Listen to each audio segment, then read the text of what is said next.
Dr. Mahathir Mohamad telah mengisytiharkan dasar penerapan nilai-nilai murni dalam pentadbiran bagi melahirkan satu masyarakat yang bermaruah tinggi dan dihormati oleh masyarakat dunia yang lain. Terima kasih Tuan Pengerusi Majlis yang saya hormati, penolong pegawai pendidikan gabungan, Tuan Pemangku SMK tadi, Dip-Dip terhormat, guru-guru, barisan ibu bapa, seterusnya warga semesta yang merdeka. Selamat pagi dan salam kemerdekaan. Membenteras rasa tanggung jawab bersama, tajuk pilihan membatasi penterungan sesi Dewan. Hadirin sekalian, sebelum lidah peta berkata, sebelum hujah mengatur bicara, izinkan saya mendefinisikan apakah yang dimaksudkan dengan rasuah. Menurut Kamus Dewan, edisi ketiga, rasuah merujuk kepada perbuatan memberi atau menerima sokongan. Aliran tersebutnya mudah sahaja, harus ada pemberi dan ada penerima. Amalan ini sering berlaku dalam kalangan tangan kerajaan, badan-badan swasta, badan-badan perundangan dan individu itu sendiri.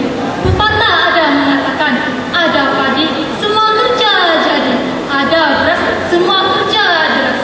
Kalau ada peluang, semua yang kita hadapi pasti tercapai. Nah, rasa sudah bermerajalela. Maka di sinilah menjawab semua warga membenteras rasa tanggung jawab bersama.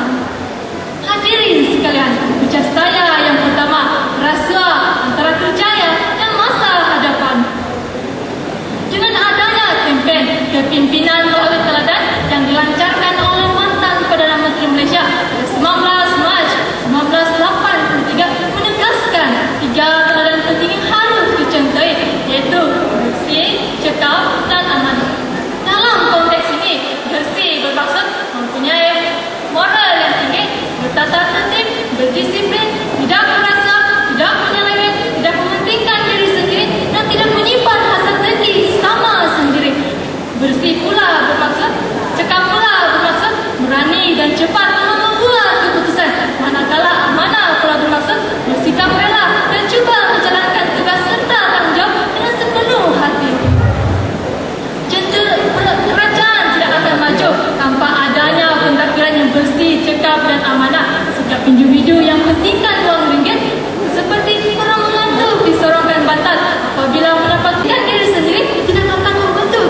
Jentera pentadbiran kerajaan pasti akan bentuk. Sekiranya rasuah diamalkan secara terselindung, maka pada tahun 1997 Badan Pencegah Rasuah atau BPR telah ditubuhkan bermatlamatkan membenteras rasuah daripada mencecaskan imej negara dan kualiti pembangunan, bertemakan amanah, tegas dan adil.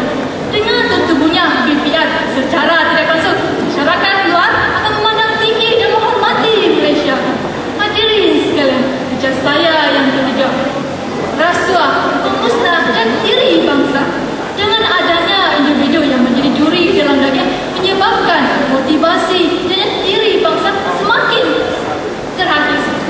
Masyarakat yang tertindas sudah tentu beranggapan kerajaan